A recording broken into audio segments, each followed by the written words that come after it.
প্রিয় দর্শক বন্ধুরা, উঠে আসছে আপার প্রাইমারি থেকে একটি গুরুত্বপূর্ণ খবর। ডিসেম্বরে কি হবে জট মুক্তি? অবশেষে কিন্তু ভালো খবর থাকছে এবং শূন্যপদ নিয়ে কি বার্তা আছে অবশ্যই আর্জেন্ট তথ্য এই ভিডিওর মধ্যে সবটা তুলে ধরবার জন্য চেষ্টা করছি। অবশ্যই আর্জেন্ট তথ্য আর্জেন্ট ভিত্তিতে ভিডিওটা ক্রিয়েট করা। ভিডিওটিকে শেষ পর্যন্ত ওয়াচ করবেন, কোনোভাবেই কিন্তু স্কিপ করবেন না এবং চ্যানেলটিকে এখনই সাবস্ক্রাইব করে নিয়ে সঙ্গে থাকবেন। চলুন আমরা কথাবার্তা না বাড়িয়ে মূল টপিকে ফোকাস করি। বন্ধুরা, ডিসেম্বর মাস আপার প্রাইমারির ক্ষেত্রে অত্যন্ত গুরুত্বপূর্ণ এবং বিশেষ টার্নিং পয়েন্ট।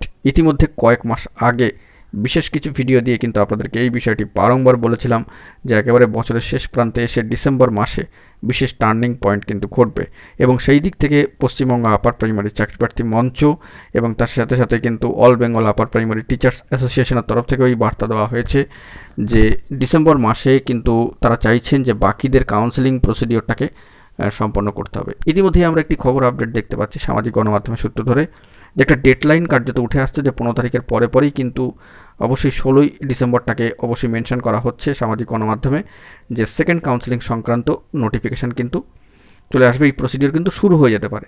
তো ডিসেম্বরের তৃতীয় সপ্তাহ থেকে যদি প্রসিডিওরটা শুরু হয় এবং সার্বিকভাবে ডিসেম্বর মাস জুড়ে যাবতীয় প্রক্রিয়া চলবার পরে যদি 31শে ডিসেম্বরের মধ্যেই জয়েনিং সম্পন্ন হয় এই যারা ওয়েট লিস্টেড রয়েছেন তাদের ক্ষেত্রে এবং ধাপে ধাপে বাকিদের প্রসিডিওরও শুরু হয়ে যায়, তবে কিন্তু অত্যন্ত গুরুত্বপূর্ণ। অর্থাৎ এক কথায় বলতে গেলে ডিসেম্বর মাস এবার জট মুক্তির মাস হবে কিনা সেটাই কিন্তু এখন দেখার বিষয়। এবং এখানে কিন্তু শূন্যপদ নিয়েও বার্তা রয়েছে। কি বার্তা রয়েছে?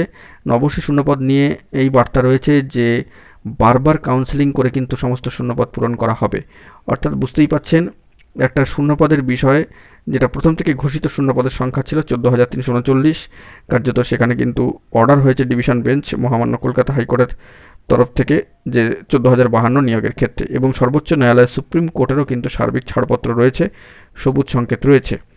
তো সেই দিক থেকে দেখতে গেলে দ্বিতীয় ধাপের বা দ্বিতীয় পর্যায়ের যে কাউন্সেলিং প্রসিডিওর তার প্রথম পর্যায়ে কিন্তু ডিসেম্বরে শুরু হয়ে যাওয়ার একটা প্রবল সম্ভাবনা থাকছে। পশ্চিমবঙ্গ আপার প্রাইমারি চাকরিপ্রার্থী মঞ্চের তরফ থেকে বারংবার এই বার্তাই দেওয়া হয়েছে যে 31শে ডিসেম্বরের মধ্যে সকলের জয়েনিং নিশ্চিত করতে হবে। এই দাবি কিন্তু তারা রেখেছেন বরাবর, তাদের হেল্প ডেস্ক এমনকি মঞ্চ থেকেও কিন্তু বার্তা দিয়েছেন। তো সব দিক থেকে বলতে গেলে বন্ধুরা, ডিসেম্বর মাস একটা জট মুক্তির মাস কিন্তু হতে চলেছে, অর্থাৎ জট কেটে যাওয়ার একটা মাস হতে চলেছে। ভালো খবর উঠে আসছে। অবশ্যই কমিশন কিন্তু স্কুল সার্ভিস কমিশন কিন্তু অত্যন্ত ভালো ইনিশিয়েটিভ নিয়ে এবং পজিটিভলি কিন্তু কাজকর্মে এগিয়ে যাচ্ছে।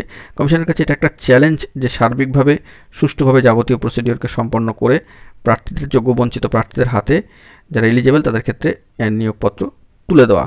সেই দিক থেকে অবশ্যই জয়েনিং প্রসিডিওর চলছে। ভালো খবর উঠে আসছে ভেরিফাইড গ্রুপগুলি থেকে।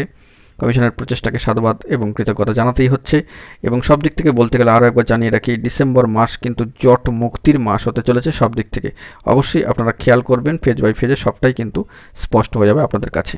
এই খবর আপডেটটি উঠে আসলো সব দিক থেকে। এবং এর পাশাপাশি আরেকটা বিষয় না বললেই নয় যে ইন্টারভিউ বঞ্চিত আপার প্রাইমারি চাকরিপ্রার্থী বৃন্দের তরফ থেকে 11ই ডিসেম্বর অর্থাৎ এই ডিসেম্বর মাসেই কিন্তু আরও একবার সিট আপডেটের দাবিকে সামনে রেখে রাজপথে নামার কিন্তু পূর্ণ প্রচেষ্টা রয়েছে। আগামী 11ই ডিসেম্বর অত্যন্ত গুরুত্বপূর্ণ। সব দিক থেকে ডিসেম্বর মাসে সার্বিকভাবে জট মুক্তি হয় কিনা সবার ক্ষেত্রে সেটাই এখন দেখার বিষয়। আমরা সব দিকে নজরদারি রাখছি, আপনারাও খোঁজখবর রাখুন। গুরুত্বপূর্ণ তথ্য পেলে সবটা প্রোভাইড করব। এখন এটুকুই, সকলে ভালো থাকবেন। চ্যানেলটিকে অতি অবশ্যই সাবস্ক্রাইব করে নিয়ে সঙ্গে থাকবেন। ধন্যবাদ।